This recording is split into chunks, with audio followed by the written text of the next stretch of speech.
I'd like to welcome you to our latest webinar on making professional learning more effective. This webinar will provide you with the opportunity to reflect on the key areas being faced in schools and colleges and provide you with some tips and solutions. Presenting today's webinar is myself, Andy Goodeve, and Becky Howard. We both have a background of education from a teaching and leadership perspective.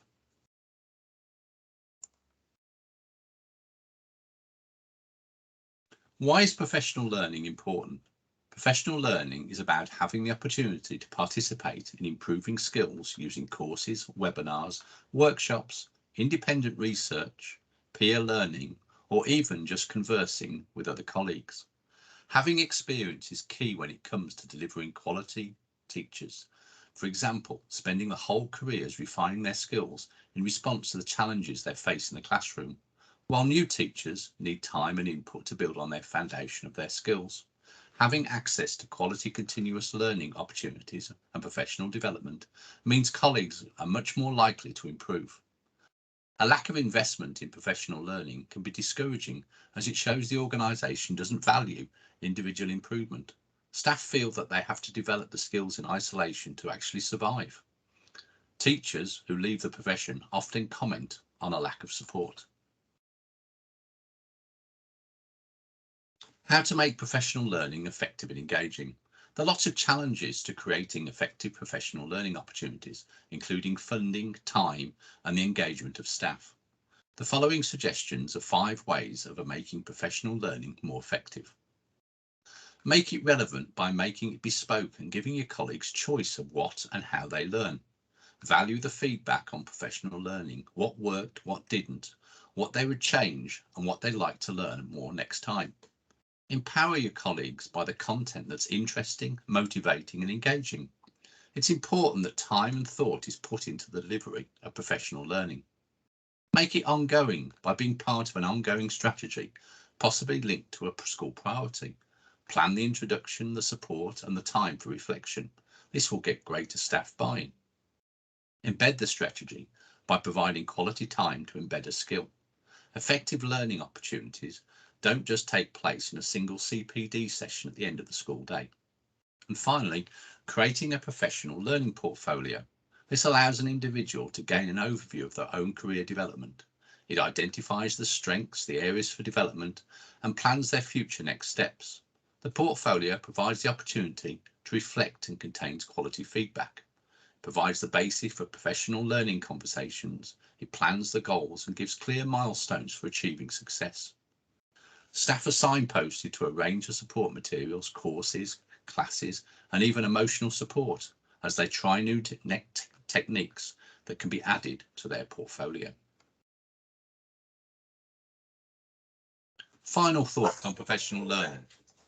Today's educational settings are hectic and opportunities for professional learning often fall by the wayside. It's important that professional learning is embraced and valued within an organisation's culture. Everyone, irrespective of their role, is given the opportunity to flourish and succeed when provided with accessible, engaging and supportive professional learning opportunities. In many cases, this isn't a quick short-term win, and it takes time to embed. Your colleagues are your most valuable resource. How much time, not just money, is truly invested in their development? I'm now going to pass you over to my colleague, Becky, who will provide ideas on how to effectively use the tools within SchoolIP to support professional learning development within your organisation.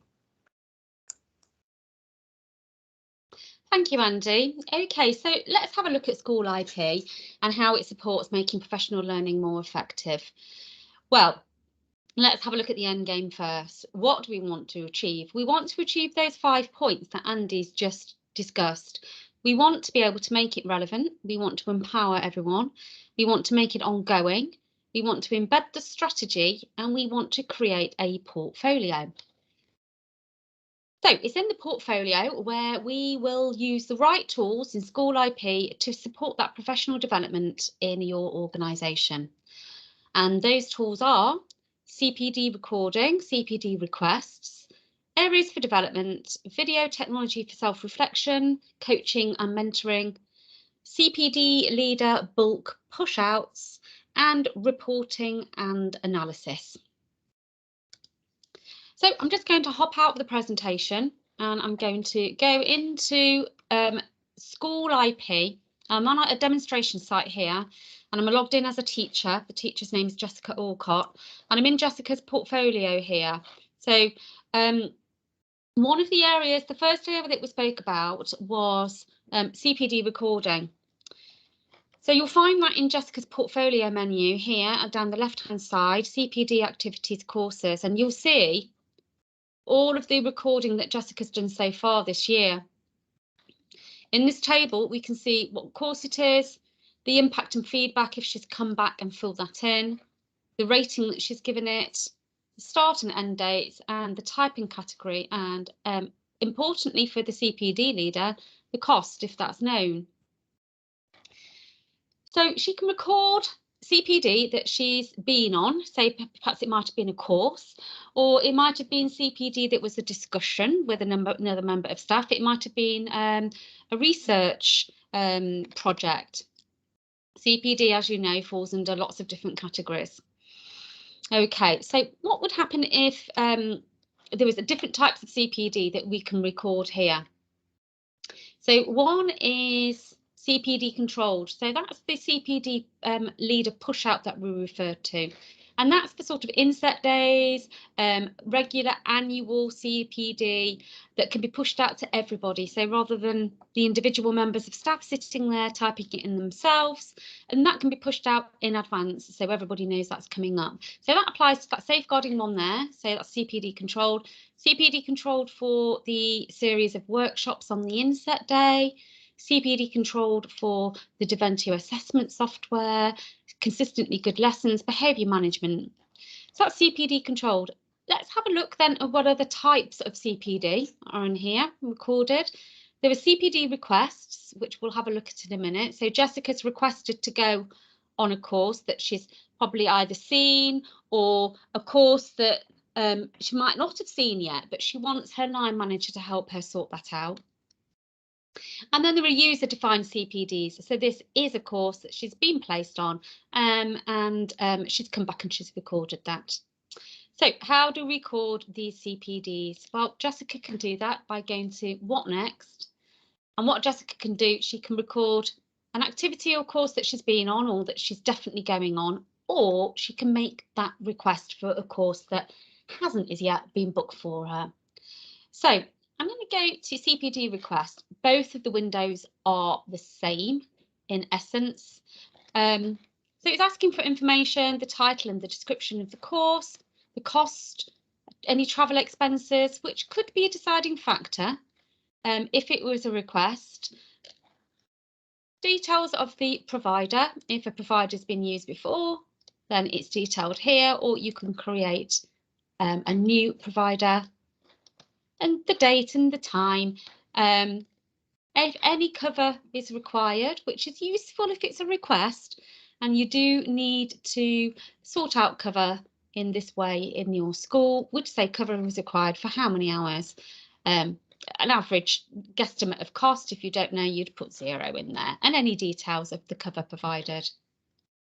Reminders, I'd like mine, say 10 days before, for example, so I could change that. And if it was a request, this is where I'd fight my corner. I'd put in where it's linked to throughout my portfolio. It might be an objective. It might have come up in a monitoring activity.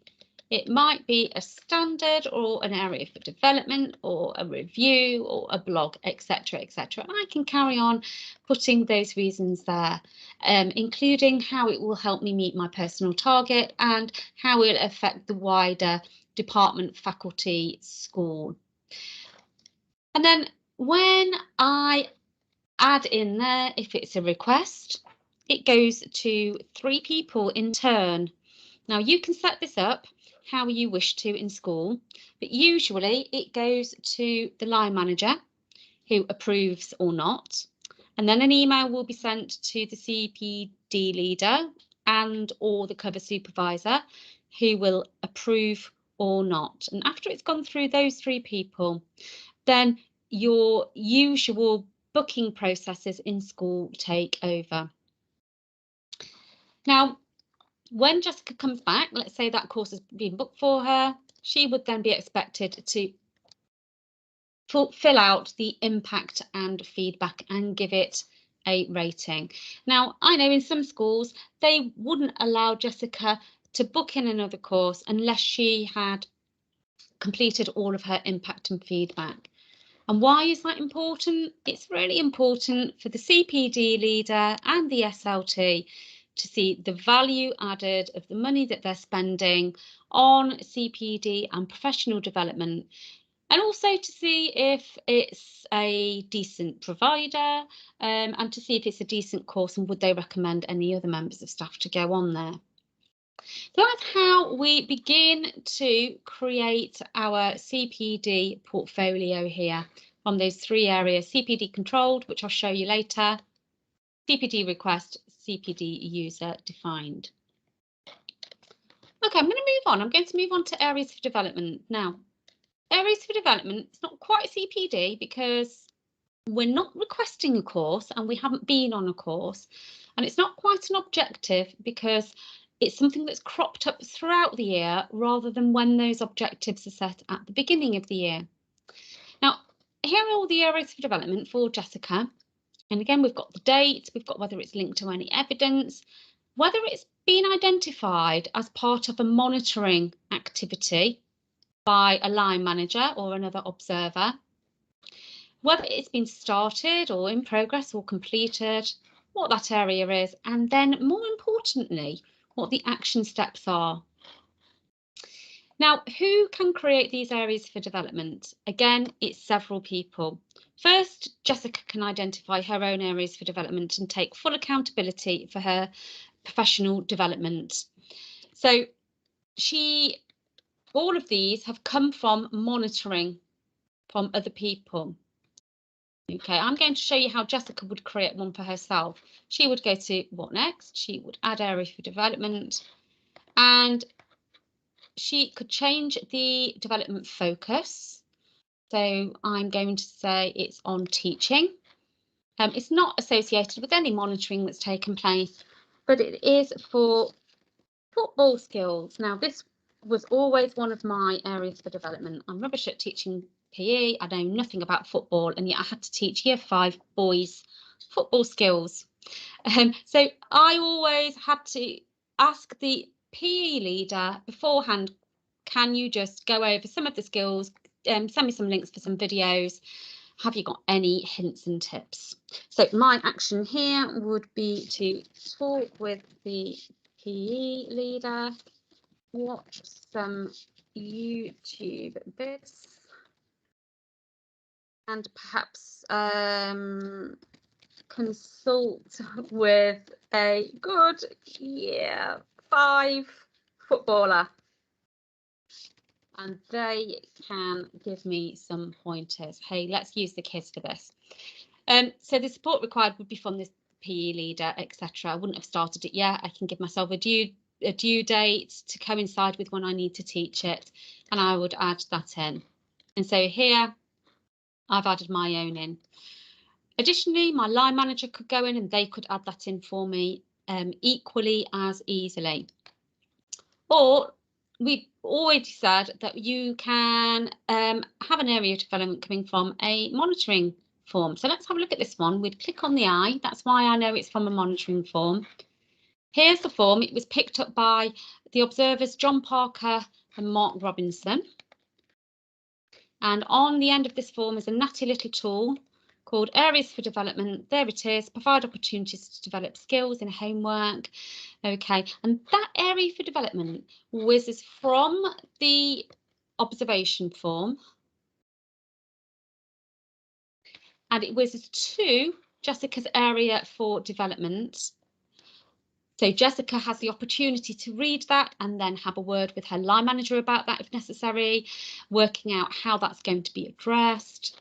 And also, which we'll later have a look at, it does go into the reports for her line manager overall and for the SLT overall, so that you can see all of the areas for development coming from right across school. So if there's another member of staff who has the same or similar areas for development, or is really good at this in practice, then they can be matched up. Okay, so I'm going to finally talk about video technology for self-reflection.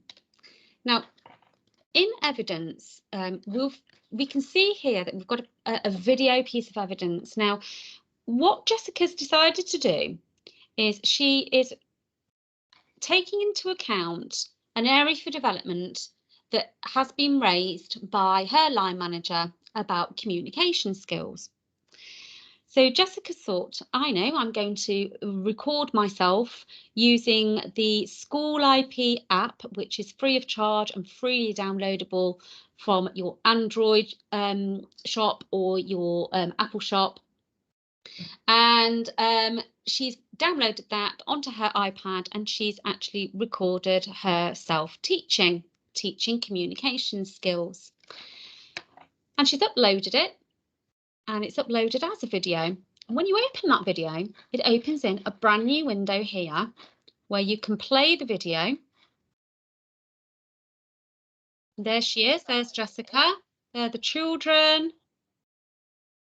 Okay, and let's say Jessica wants to make a comment about that video here. That's what she's done. She can make a comment, and they're time stamped to the right places in the video. Okay, so she's done some already. Let's say she wants to add another. And I would make a comment about my teaching. I'm just going to put a few X's there just to show you. Add that in, and that happened at 9 seconds in. Now, if I want to jump to the next one, I can always click on the timestamp to review that further. Okay. Now, the idea is that Jessica, it provides Jessica with an opportunity to really focus on what's happening in the classroom, whether it's on teaching, learning, whether the focus is on the teacher, whether the focus is on the learners. And it gives her the opportunity to review that back and be that extra pair of eyes and ears, that fresh eyes and ears, that perhaps she might have missed some of those crucial teaching points whilst she was teaching. She can either make these comments, make a mental note. She could create further areas for development that have come from here. She could share that with her line manager or another coach or mentor, so they can also make their comments and comment on her comments. So therein you have a dialogue that's being created in support of Jessica and her area for development. So that's video technology for self-reflection. If you want to find out any more about that, then please do get in touch. It really deserves to be a project in itself. I'm going to just go back to Jessica's portfolio. And in fact, I'm going to leave Jessica now, and I'm going to go into the line manager.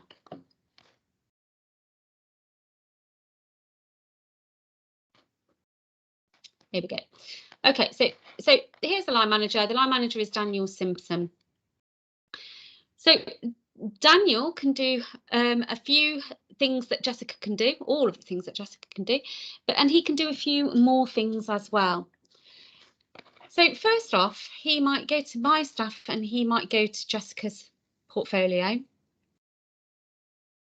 And exactly as Jessica's done, he might add an activity or a course for Jessica that she's been on this, and the line manager is creating that for her.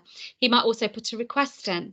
He might also put an area for development in. Perhaps he's had a discussion with her and he thinks that she would benefit from an area for development on an aspect of teaching and learning. He can do that for her.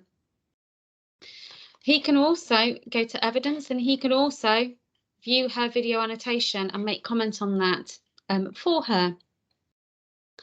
But what he can do in addition to all of those, he is the one, because he's also being given CPD lead, he can see the reports for CPD across the whole school.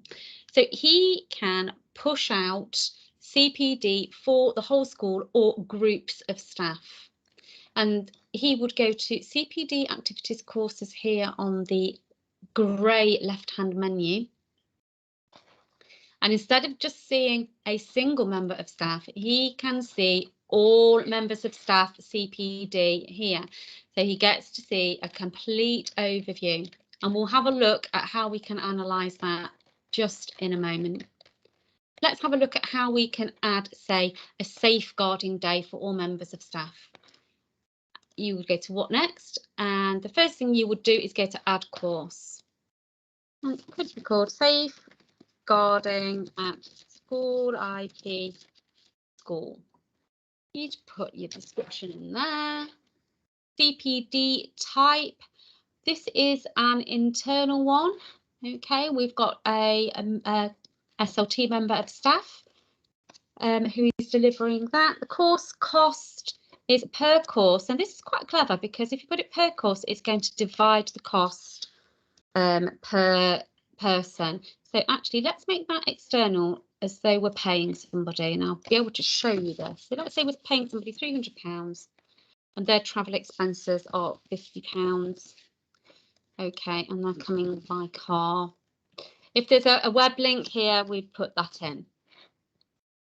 Date provider, like we've seen before, if it will remember a provider if we've used one before. So let's say we're going for Learn Direct, and it's going to be tomorrow. Add that in. It automatically gives from 9 to 5. I can edit that because it's just for the morning. Okay, cover. No, we don't need cover because it's a whole school one, so I'd just take that off. Reminders goes to everybody. Yeah, I'm going to leave 7 days on, that's fine. Comments, please bring X folder, laptop, booklet. And the overall outcome is we want to be updated with the new info, etc., etc. I'm going to add that in. Okay, so we've added the course in. Step number 2 is now assigning that course to the right people. So we go to what next? We go to assign, and we now have a look for the course Safeguarding at SchoolIP on the 4th of Feb. Tick yes. Now I can decide if I want to include all staff members and move them over, or I could go for a staff type. It might be it's only applicable for teaching staff, or indeed a staff member type I might think is only going to be applicable for main scale teachers. Let's go for all. Okay, and I'm going to hit next. And what will the status of this activity course be? It's planned because we haven't done it yet. But let's say if I'd been a bit lax about this and we'd all done it yesterday, then you can obviously change that there.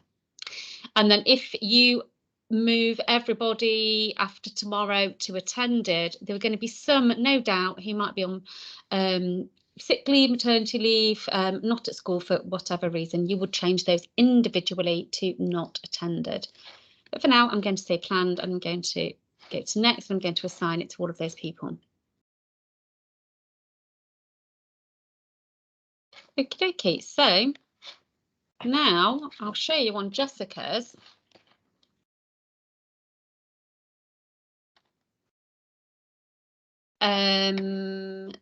If I do a refresh,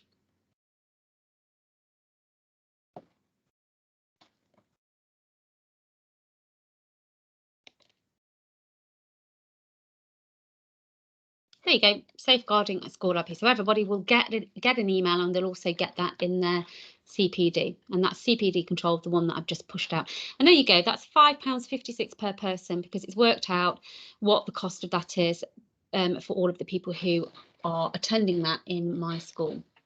Back to the line manager. That's one thing that the line manager can do. That's really useful, really useful. It stops everybody having to fill that out individually. Okay, so the last thing I'm going to show you is the reports. So you might want to analyse what's going on here. And so we're in CPD Activities courses. And then one of the reasons why I might want to analyse is somebody's asked to go on a course again, and I just want to see how many courses they've been on this year. So if your screen looks like that and just has filters at the top, you need to click on the plus to open up the filters. And in this particular instance, I want to have a look at a particular staff member, let's say Jessica. And I want to see how many courses she's been on from the 1st of September up until the end of this academic year. And hey, look, she's been on quite a lot. And using my scenario, in this school, she can't book another course unless she's done her feedback. Well, look, she's got some feedback to fill in here for all of these courses here. So that might be a good reason for me to get in touch with Jessica after that short analysis. So other ways that you might want to use this filter is we might want to use it on a particular course. So let's say that the safeguarding course has happened, and come Monday morning and I'm checking off who attended, who didn't attend with the sign-in sheets, and I'm going to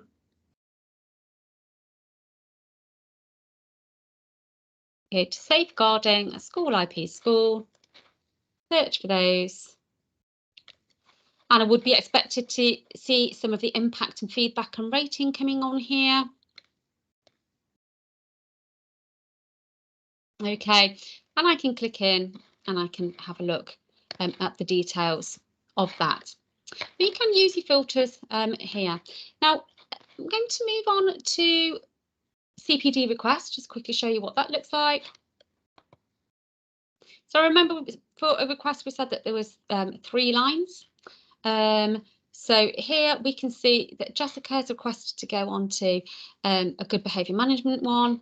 And here we can see that the line manager has approved it. But when the email has been sent to the CPD coordinator, they've obviously got to do a little bit of digging to see if they are going to approve Jessica. So it's pending with the CPD leader.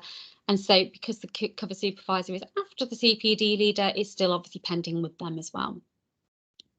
Okay, this one for Nathan, the line manager has approved it, the CPD leader has approved it, and it's pending with the cover supervisor.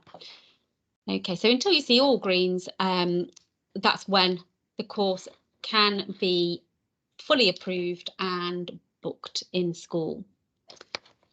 Let's have a look at the areas for development in terms of reporting and analysis. So this is probably where your reporting analysis really comes in really useful, because the idea of having the areas for development is so we can see if there are any similarities of a requirement across the school. So we might wish to order the area. So we can have a look to see if there's any similarities. Okay.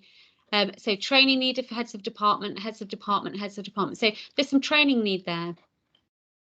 So I might have a look at the training need here, or I might develop my focus choices. So I can run a report on the focus and I can see similarities here. So I can read these actions as a CPD leader, because really it's up to the line manager and the CPD leader to support that member of staff, and in order to provide the CPD activity course if appropriate. Okay, so let's say I have had a look here. I might have a look at my focus. I might have a look at a department.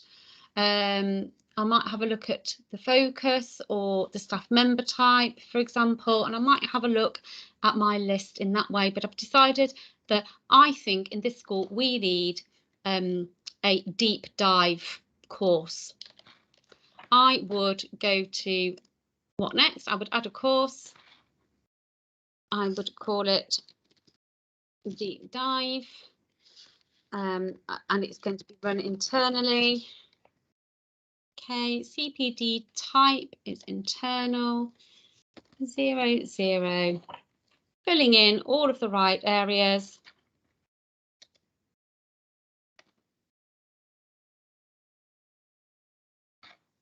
Okay, we don't need cover. Okay, fill all of those in. Okay, so now I could say, right, now I've actually created that course. I know it's happening tomorrow or next week or whenever.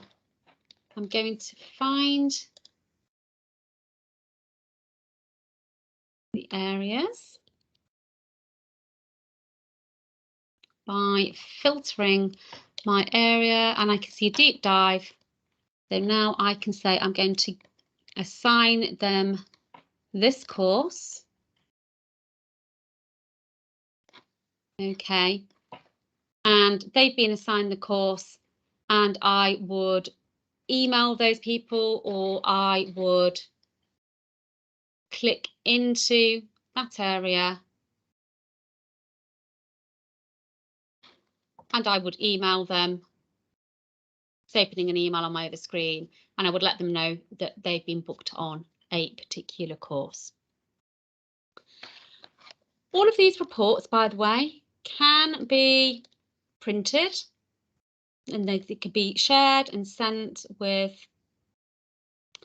other people who perhaps aren't on SchoolIP by going to What Next and print.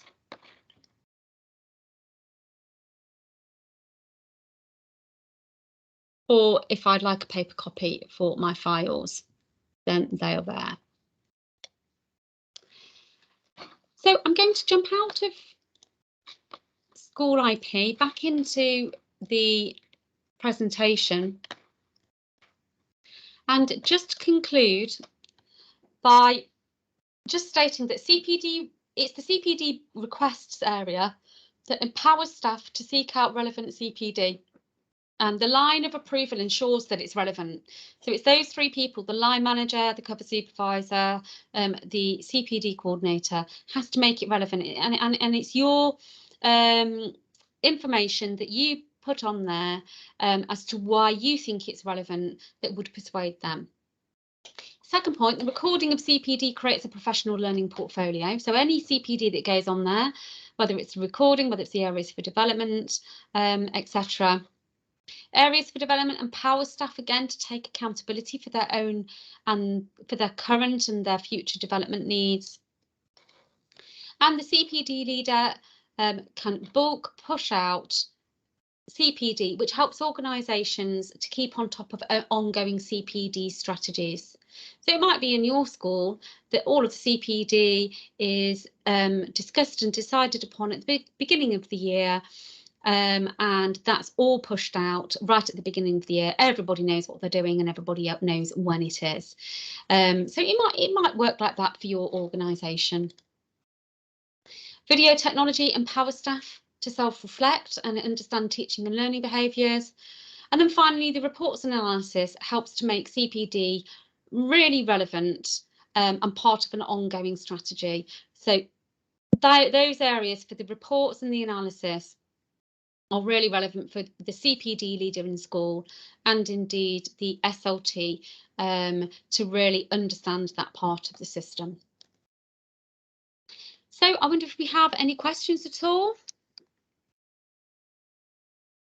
I've had a few on chat. I think Andy's been keeping on top of, so thanks for that, Andy. Finally, before we leave, I'd like to just remind you that we offer free and unlimited online training. You can get in touch with us with regards to anything that we've spoken about today, or indeed any other area of SchoolIP. You can look at this webinar as from, it will be for Tuesday this week, Tuesday, on our website, on our webinars area, and any other webinar that we've done them for a good couple of years now on all sorts of areas for SchoolIP. So just whet your appetite there and then get in touch with us if you need further support.